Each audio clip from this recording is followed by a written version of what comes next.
family? It's your favorite host, Maria Jordan from Afternoon Tea Radio, and I am sipping tea while spilling tea with my special guest, Keeyen Martin. Yes. What's up? What's going on? I'm so happy to be here. I'm so happy to have you. Wow.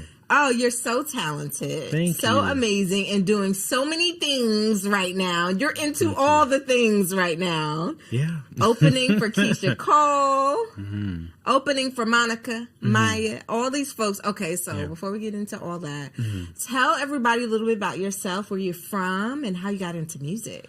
Absolutely. Well, everyone, I'm so happy to be here. I'm originally from Charlotte, North Carolina. Okay. Born and raised.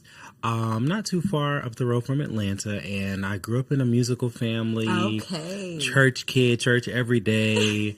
Every day? Every day, you know. Y'all went to church every day? Yeah, pretty much, from a rehearsal to a Bible study to a prayer meeting. I know that's right. Hallelujah. You know, right. Okay. Thank you, Jesus.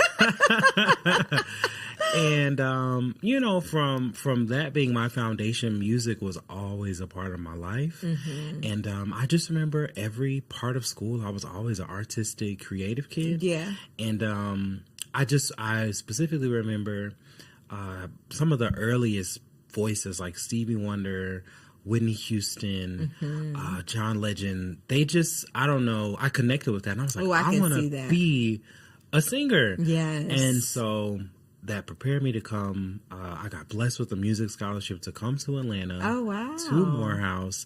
And I just really, really desired to learn everything I could and to try to build a career in music. And so that's been, you know, my story. Okay, go ahead. Morehouse alum. Yes. So how was it going to HBCU?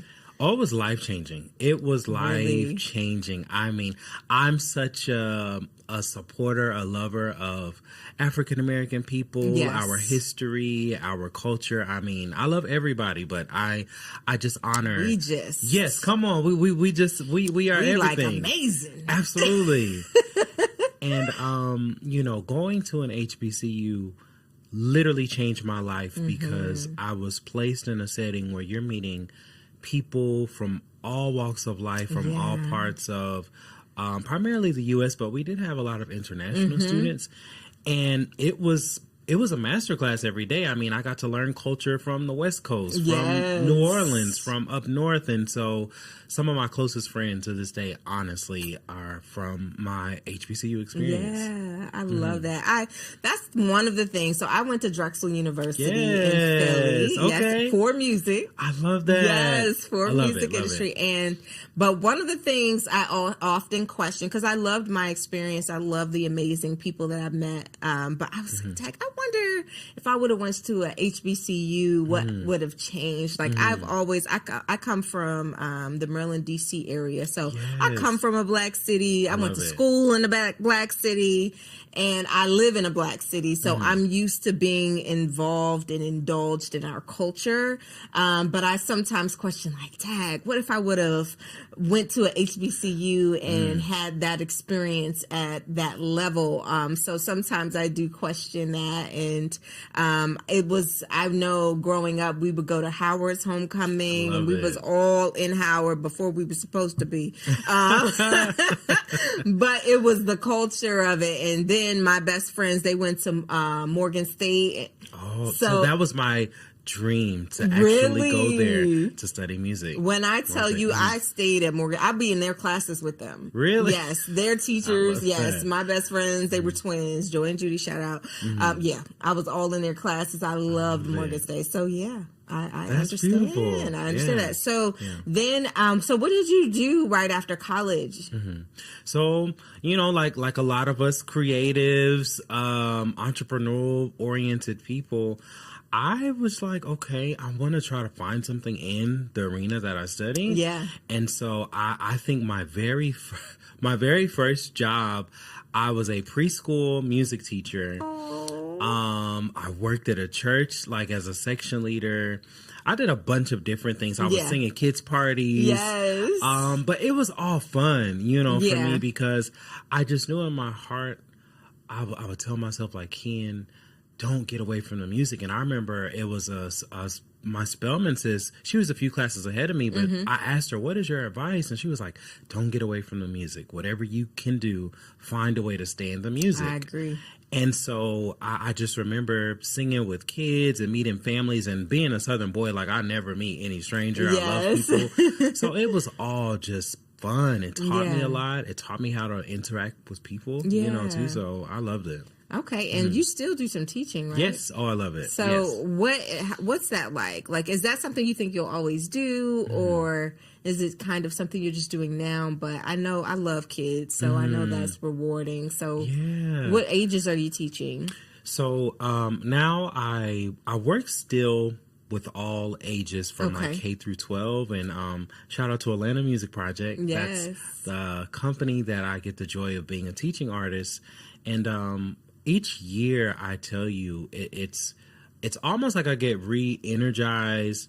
I re-fall in love with music. I re-fall in love with teaching, because each year it's like you meet a student that you see a version of yourself in. And that exchange is just so powerful to me. That sounds rewarding. Absolutely. And I learned, even as an artist, you know, as a man now, we're all created to touch people. We're given these gifts to reach this audience, And so for me, for as long as I can, I want to always have the ability to teach in some capacity. Yeah. Because, like you said, it's truly rewarding. But I've learned over the years, my greatest purpose is to reach somebody with what I'm doing. So I strongly believe that. I think that like gifts are meant to give, right? Absolutely. And when God gives you a gift, whether it's music, whether it's teaching, whether it's dancing, whatever it is to be a blessing to someone else and to inspire someone else. So I couldn't agree with you more that when I was younger, I wanted to be a music teacher. Oh, wow. Okay. I love that. I wanted to be a music teacher. I just knew I wanted to be a singer, but I always was like, okay, I'm going to sing and I'm going to write music, and then I'm going to be a music teacher.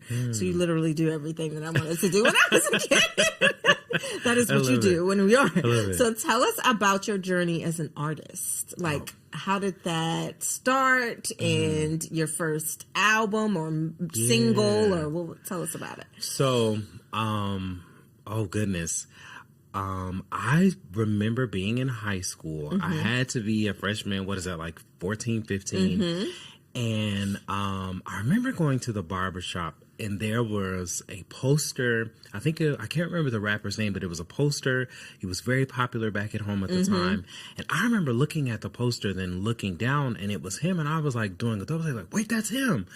And for me, it was kind of my first sense of making the connection, like, this really can be tangible. It's a regular person. And I remember talking to him, and he was telling me at the time, I remember he was like, I just got signed to Def Jam. So for me, in my head, I was like, I want to be assigned to Def Jam. That was the first label I really heard about.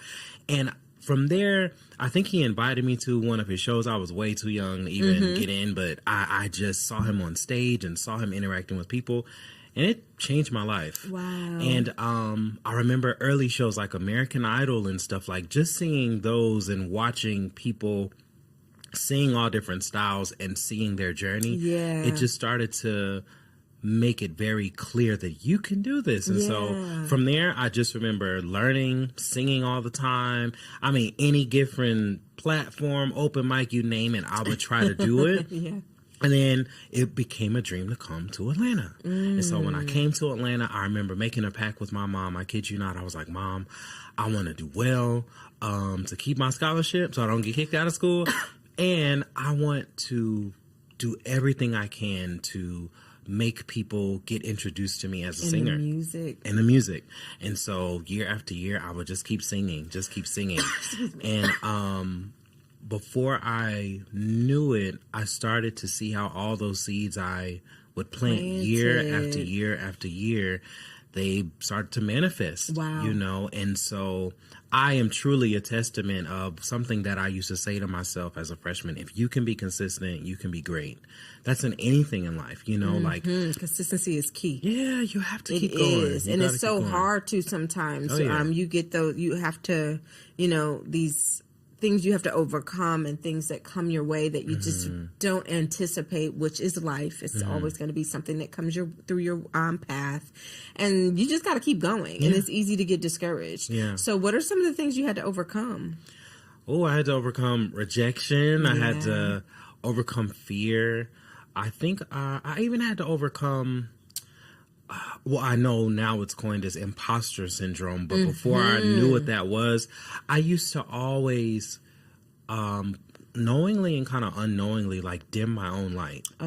Simply because it's like, you ever experience, you know, you're used to being very good at something. Yeah. And you're around other people, but people look like, who does he think he is? Or and before you know it, it's almost like you're starting to quench your own ability, because it's like, you don't want people to have this preconceived notion, oh, he's cocky, oh, he's arrogant. But there was a professor that told me, if you're great, you're just great. Don't ever water yourself down. You know? That's something I personally deal with. Just really, questioning my ability even to do this, you know. I know I'm good. I know I love speaking to people. I love learning about people, getting their perspective on things.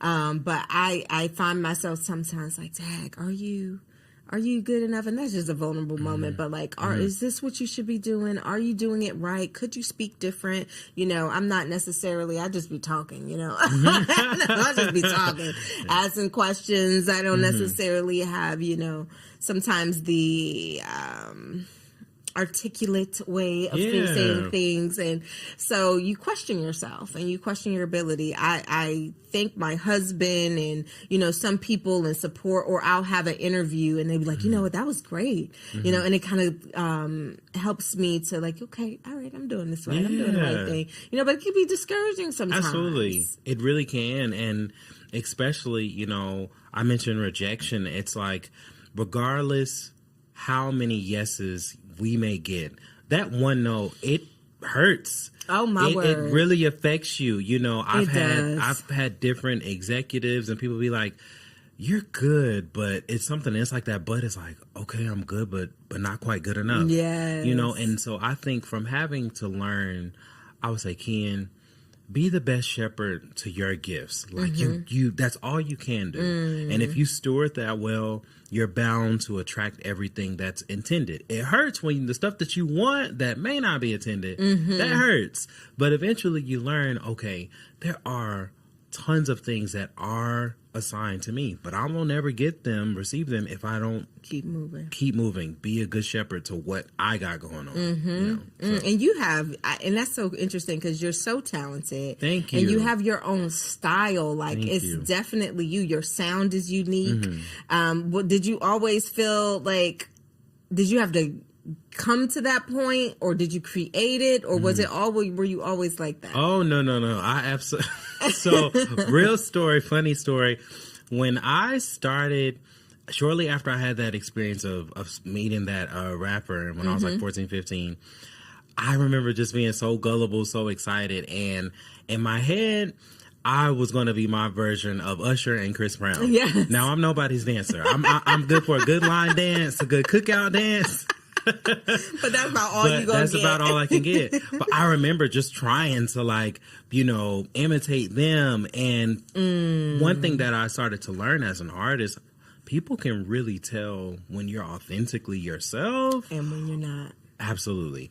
And so I would get a lot of people that was like, I don't know, like something is just not connecting. And so I had to just really sit myself down and have a self-conversation, be like, okay, what are you really going through? What are your real life experiences? And so one of the earliest artists that I started to really lock in with was John Legend. I was like, oh, he's kind of like a more suave guy, more chill, more cool. He plays piano and I play piano. Yeah. And I love, you know, his approach to vocals and music. Very unique. Yeah, absolutely. And so for me, when I started to just identify those examples, more and more I said, I just want to pour my story into my lyrics, into my music. And over the years, that helped me develop my sound. Yeah, I love that. So you mentioned off camera our first meeting. So tell me about it. Oh, wow. Okay. So y'all, I have to say that she is absolutely an icon. Amazing. She really is. Thank you. I vividly remember this had to be maybe between 2013 to 2015. Where it was, we done been some years. Yes. I remember you blessed me with the opportunity to perform at an event Spotlight that you Tuesdays. had. Come on, you already know. Spotlight Tuesdays. And it was at, I don't even know if it's still a venue now, but it was right off of Peachtree. Villa. It was right by Fox Theater. I don't think it's there anymore, but yes, I did Spotlight Tuesday for about 3 years there. Yes. Yep. And I would feature independent artists. And I will never forget, I was super, super new to this, and you gave me an opportunity to share my gift, to share my talent, and truly because of you and so many other amazing people that created platforms, that's where my audience began. Yes, because you was amazing. Thank you. So I will always, be forever indebted truly to you for giving me a platform. I'm so happy to hear that. I'm so happy to hear that it, meant something. It meant something to me for you to even agree to perform, I just love music, and I always want to be around good music. Yes. And it was so important for me. It was my way, because I love to sing, but I'm nervous to sing. So for me, it was my way of connecting. It was my way of staying in the music. Was, okay, well, maybe I'm not comfortable being on stage every day, but I definitely want to provide the platform for those who are. And so I'm so happy to hear that stayed with you, and that it was a good experience. It was so fun. It was so fun. That was a good time. It really was. It was a good I love that era. time. When I tell you, it used to get packed there. We used to have, I had a featured artist, and we had our own band, and y'all just used to... We had some amazing... You know who else I had interviewed on air? Who was it? What is his name? He performs with Algebra a lot. Anthony Davis. Yes, Anthony Davis. Yes. I had interviewed him on 1100 AM, and he was saying, and him and Mila, the vocalist Mila, who's amazing. She was literally the first artist that performed at Spotlight Tuesday. Wow. She was my first day. Wow. Yes, and she had ended up, Anthony told me during the interview that they literally met at Spotlight Tuesdays. See, you that are was a blessing. You are a gem. Seriously. I gotta start it again. I've been trying to okay, will I do it again? I think so. It keeps on coming up. So that's awesome.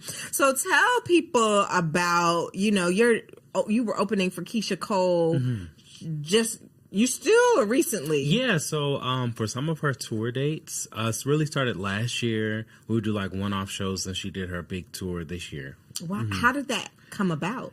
Well, my shout out to my manager, Flo, who's amazing. He's a great dear brother, friend of mine.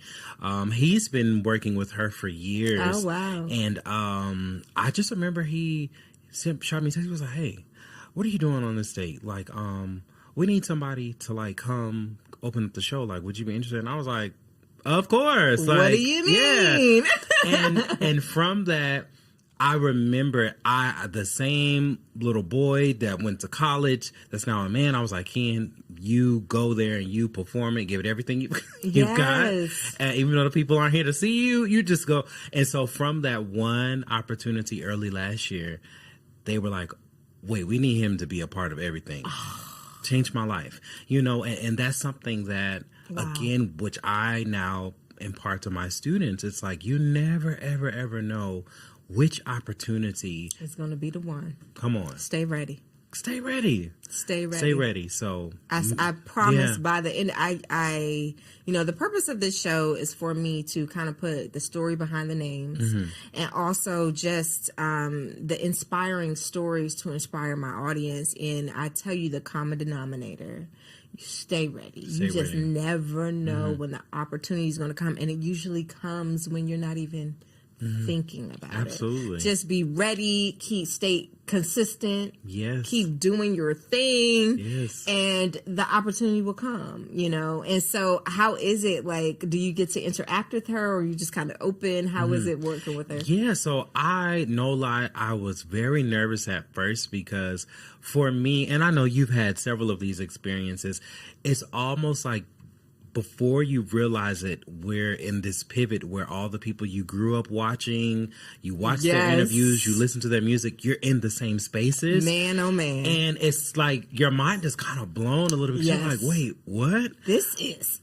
Yes. And I think what adds to making it even more amazing, like when you actually meet these people and they're very friendly, they're very down to earth. Yes. And which she is, you know, and from meeting her crew and her dancers and then all the other artists along the way, it's just been nothing but love, you know. So for me, I always love standing in the wings and watching, you know, and I literally, it's like a masterclass for me because I'm watching her interaction, watching how people respond to her, and the experience has been hands down life-changing for me because I know from firsthand experience now, it's like when you see something as a child and you continue to work hard in it, you literally can get to that space. And now that you're in that space, I'm reminded like, wow, I am just as, you know, great as this artist. Just as worthy. Just as worthy.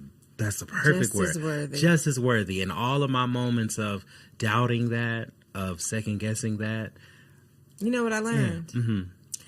I learned when I speak to people who I look up to, who I've loved through media, music, whatever, they all have the same feelings. Absolutely. Wow. We all have the same feelings. That feeling of doubt, that feeling of insecurities, overcoming fear, it's a human thing. Yes. That's a human thing. And the difference and what makes the greats and what makes the successful people are the ones that keep going through that feeling, who don't let it discourage them. That is so awesome. Yeah. Who was your favorite artist to work with? Oh, wow. All of them. You got to pick your favorite. Okay. My favorite. Oh, goodness. You know, I would have to say immediately one of my favorites, Tweet. The Southern Hummingbird. Sang together. Oh, listen. When I say I was melting on stage. Oh, my goodness. Just because, you know, again, I'm a huge lover of R&B music. And I remember every music video, watching the 106 in Parks and, you know, MTV Cribs and the list goes on. And I remember when she was so kind to just share that platform because I knew one of her background singers. Okay. And they called me up and we had that moment and I got to talk to her, you know, backstage. She was like, "You are freaking amazing." Amazing. And I'm like, Tweet told me I'm amazing. You know what's funny? I had that moment. I literally yesterday I had the opportunity of interviewing Angie Martinez. Wow! Oh, I would have Media cried. mogul. Yes. Okay, and after and it was a last minute thing. And after the interview, she's like, "Girl, you did amazing." I was like, I love it. Yes. Yes. Yes. I'm all having to keep it all professional. Thank you. I'm up there melting inside because that's the GOAT. Like, you know, especially in my field. And it's just be those moments where it's that affirmation and God kind of telling you like, you're in this space too. And it's like you said something so key that made me just think of something. You said you're worthy. And I would have to remind myself, Keeyen, you're supposed to be here. Yes. You're supposed, like all these spaces that we are placed in, you're supposed to be here. Come on now. And God, you know, He doesn't make mistakes. Doesn't. And if you ain't gonna listen to nobody else, you need to listen to Him. Absolutely. And when doors start opening, who you think opening the doors? Come on. Listen, for you to walk through. Yes. Wow. That ain't nothing. And I feel like I always tell myself and tell my kids, and when doors start just opening that means you're walking in the right direction. Love you that. know what I mean? God will put things in place for you. Just keep on moving, keep on going forward. And I truly believe that. How does your relationship with God play a role in who you are in your movement in your career? It truly, truly is everything to me, because I know any show, any studio session, any interaction with my students, I personally have my own prayer and meditation before walking in. And I just, always ask God to allow me to be a reflection of whatever it is you want me to impart, to deliver. Yeah. Allow it to come from a genuine space. Yeah. Because we know what it feels like when you can tell a person is doing something and they don't want to do it. They don't want to be here. They don't really want to talk to you. They don't want to really.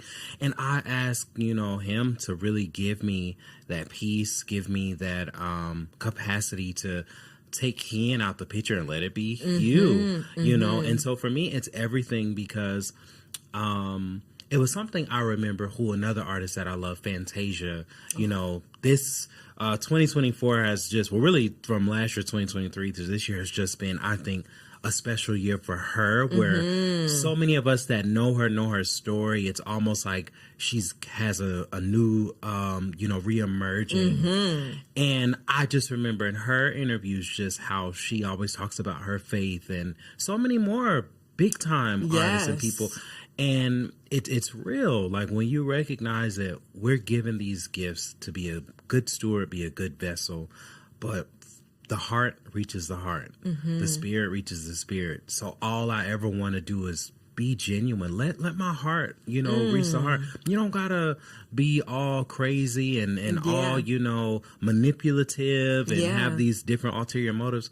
People just want, their hearts to be filled with good energy. Yes. And so that's truly for me what God means. And like you said, I know that everything that I have been doing, of course, has been because of God's blessings. But even in these recent years, meeting people now, they're like, oh my God, like you're blowing up and you're here. And I'm like, I'm that same Keeyen that was a college student. Yes. I just kept going. Yeah. And I know in my life, God has been honoring that.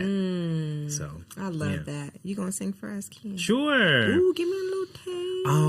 What you want? Like any I want you to do whatever you feel. Ooh, I do like Paradise.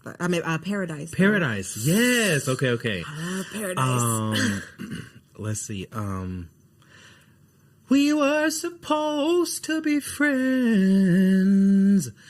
This wasn't part of it. Damaged and broken hearted. A beautiful tragedy.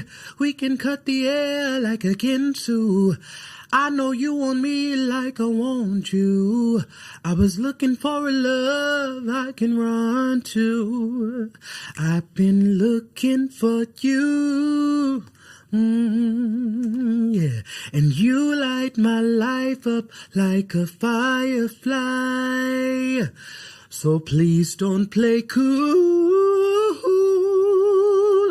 Let's ride this high and go to paradise. Y'all welcome. That's my friend. Oh, yes. Thank you. I love it. Thank you so much. Absolutely. Keeyen Martin, y'all. Tell everybody how they can follow you and keep in touch. Certainly. You can follow me on all social media at KeeyenMartin. And please connect with me because I can't wait to connect with y'all. Absolutely. Thank you guys for tuning in to Afternoon Tea Radio with your favorite host, Maria Jordan, and my special guest, Keeyen Martin. Make sure you stay tuned and subscribe to Afternoon Tea Radio podcast on all platforms every Thursday at 12 p.m. Eastern Time. See you soon. Peace.